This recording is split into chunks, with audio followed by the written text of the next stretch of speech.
बिस्मिल्लाहिर्रहमानिर्रहीम। अस्सलाम वालेकुम नाज़रीन। मारूफ एस्ट्रोलॉजर, रिलीजियस स्कॉलर और बिजनेस कंसल्टेंट मोहम्मद उसामा अली साहब हमारे साथ मौजूद हैं। उसामा साहब के साथ आज जो वीडियो करनी है नाज़रीन, वो बहुत अहम है। इसलिए अहम है क्योंकि बहुत सारे हमारे नाज़रीन जो तनकीद कर रहे होते हैं, कह रहे होते हैं कि भाई आप कोई प्रेडिक्शन वेडिक्शन नहीं कर रहे, ऐसी बस छोड़ी जा रहे हैं, पता नहीं गलत-मलत कमेंट्स कर रहे होते हैं। उन लोगों के लिए ये वीडियो है खास तौर के ऊपर। उसामा साहब ने फरवरी के महीने में ग़ालिबन 12, 13 या 15 तारीख थी, उस वक़्त इस चैनल के ऊपर प्रेडिक्शन की थी कि 10 मार्च से 20 अप्रैल के दौरान इमरान खान की अडयाला जेल से किसी और जगह मुंतकली के चांसेस हैं।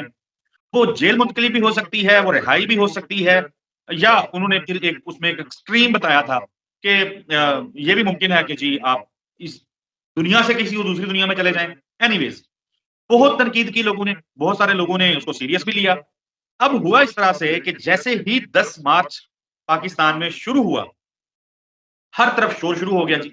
शोर ये शुरू हो गया कि मुलाकातों पे लग गई है इमरान खान की पाबंदी, वुकला इमरान खान को मिल नहीं सकते, और पीटीआई के लोगों ने यह कहना शुरू कर दिया, अलीमा खान साहिबा ने यह कहना शुरू कर दिया कि ये जी हुकूमत अब कोशिश कर रही है कि इमरान खान को बनी गाला या किसी और जेल में मुंतकिल किया जाए। 15 फरवरी से पहले की प्रेडिक्शन, जिस वक़्त कोई सोच नहीं रहा था, कोई इसके ऊपर बात नहीं कर रहा था, उस वक़्त उसामा साहब ने कहा था। आप जाके देख सकते हैं, डिस्क्रिप्शन के अंदर लिंक मैंने जो है वो रखा हुआ है। आप वो वीडियो जाके दोबारा सुन सकते हैं कि क्या कहा था। अच्छा, अब 10 मार्च जैसे ही आया, ये आवाज़ें शुरू, ये शोर शुरू, अभी तक जारी है, ये शोर खत्म नहीं हुआ। क्या है ये मुद्दा? उसामा साहब के साथ इसके ऊपर बात करेंगे। उसामा साहब, सर अस्सलाम वालेकुम, कैसे हैं आप? खैरियत से हैं? जी, वालेकुम अस्सलाम। मैं खैरियत से हूँ, आप सुनाएँ क्या हाल है? मैं बिल्कुल ठीक जी। 10 मार्च आया, शोर शुरू हो गया, मुंतकली जी, बनी गाला जी, वो दहशतगर्दी का खतरा है जी बनी गाला में, जंगल है जी, पंजाब की किसी दूर जेल में भेज देंगे जी। जब आपने ये प्रेडिक्शन की थी तो लोग कह रहे थे कि बस अब नई फुलझड़ी छोड़ दी। बिस्मिल्लाहिर्रहमानिर्रहीम, अल्लाहुम्मा सल्लि अला मुहम्मद व अला आलि मोहम्मद।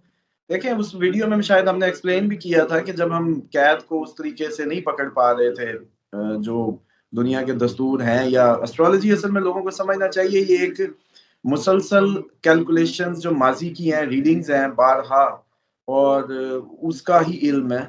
मतलब ये कोई लोग समझते हैं गैब का नहीं, ये एक फोरकास्ट होती है on the basis of planetary movement, कि यही सितारा फलानी जगह पे जब आया तो खुदा का निज़ाम है बिल्कुल, वो क्या होता है, क्या असरात लाता है, किस तरीके से ज़िंदगियों पे। फिर जैसे हम, आपको पता है वैदिक में थोड़ा-सा मज़ीद ज़ूम इन कर लेते हैं, मतलब असेंडेंट से निकालते हैं, मून साइन से अलग देखते हैं, सन साइन अलग है, मतलब 3 एंगल्स अलग-अलग। जबकि सन साइन जो वेस्टर्न एस्ट्रोलॉजर्स थे पाकिस्तान में, जिसका ज़्यादा मैं समझता हूँ ट्रेंड था, जिसकी वजह से वो बारीकियों को नहीं पकड़ पाते थे। वो एक जर्नल ओवर द, जैसे एक पामिस्ट हजरात प्रेडिक्शंस हाथ देख के करते थे लाइफ टाइम की, तो ये भी मोस्टली मैंने ऑब्जर्व किया था कि एनुअल प्रेडिक्शंस कर रहे होते थे, यूं वीकली या डेट वाइज का ट्रेंड भी आपको पता है पहली दफा ला के, बल्कि एस्ट्रोलॉजर्स को मेहनत पे मजबूर कर दिया हमने ही, कि यार थोड़ी सी मेहनत किया करो। उसके बाद ये हुआ कि उसमें हमने एक्सप्लेन किया था कि अब जब कोई रास्ता ना बचा तो दिमाग में ख्याल आया कि दूसरे एंगल से इसको भांपने की कोशिश करो। तो वहां से फिर ये तरीका आया सामने कि भाई रीलोकेशन, तो रीलोकेशन से पकड़ा और वो सबब बन रहे थे। अब जितनी भी खबरें हैं वो खैर आप बेहतर बता रहे हैं, तो वो ऐसा चांस था कि 10 मार्च से ये चीज एक प्लानिटरी चेंज था जिसने जगह तब्दील करानी थी, और वो मैक्सिमम उसकी जो हद है वो 20 अप्रैल थी। तो वो नाज़रीन को बता दिया, और उसमें साथ ही सदकात की भी गुजारिश कर दी कि भाई ये पॉजिटिव भी हो सकता है, ये नेगेटिव भी हो सकता है। बस रीलोकेशन का पता है, इससे आगे की कोई बात नहीं है। उसामा भाई, यहाँ पे एक चीज बड़ी अहम है, आप कंटिन्यू कीजिएगा। जब आप इस जायचे को रीड करते हैं या जब आप प्रेडिक्शन, आप ज़ाहिर है आप उसके ऊपर काम कर रहे होते हैं, असल जो फन है वो फन तो यही है ना कि आप ये ना कहें कि रिहा हो जाएगा, आप ये कहें कि रीलोकेट हो जाएगा। अब रीलोकेट होने वाली बात, एक जगह से दूसरी जगह मुंतकिल होने वाली जो बात है, बड़ी बारीक बात है ये।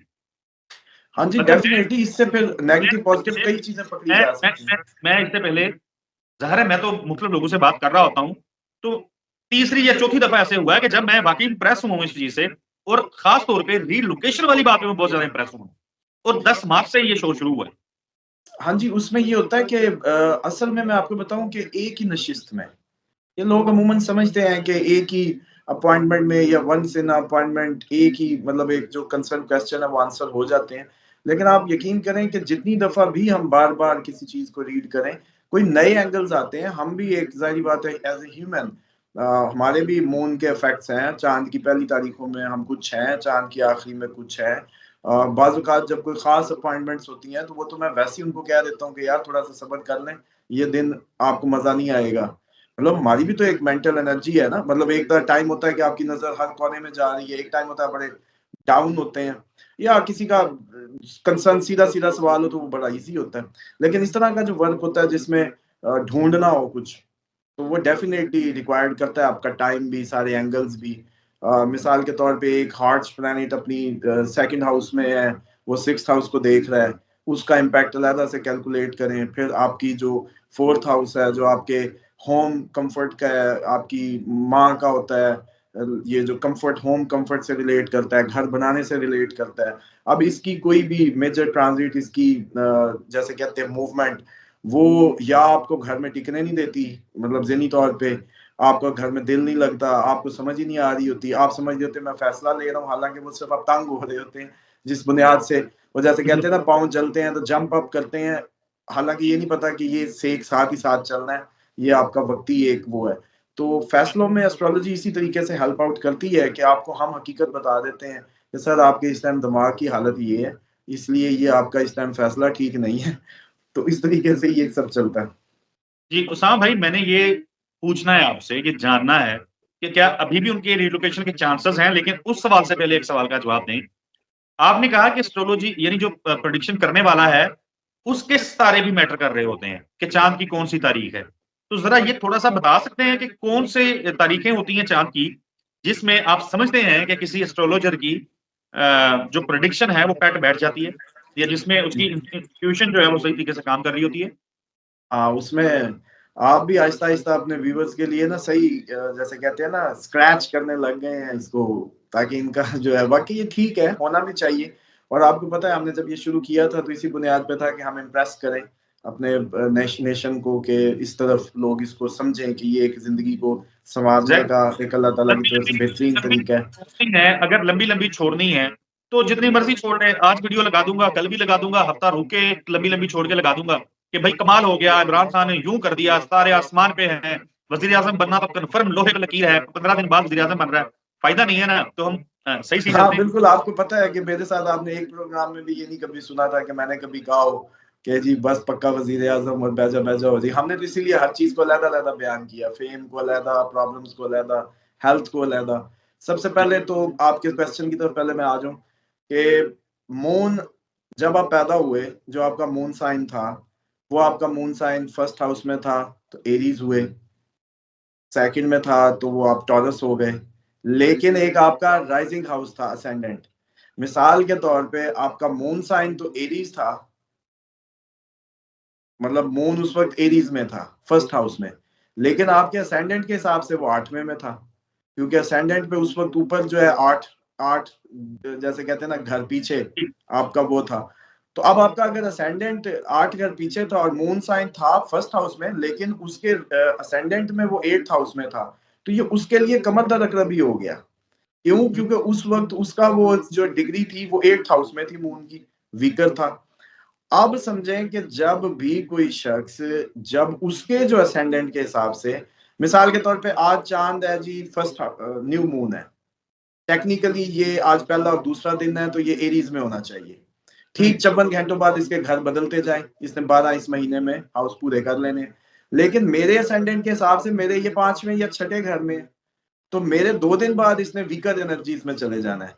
अब जिस दिन मेरे 8th हाउस में हुआ, 9th हाउस में हुआ, उस दिन मेरी जो दिमागी सलाहियत है वो वीक होगी।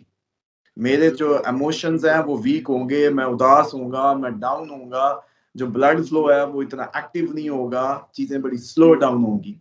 लेकिन वैसे ये नया चाँद होगा।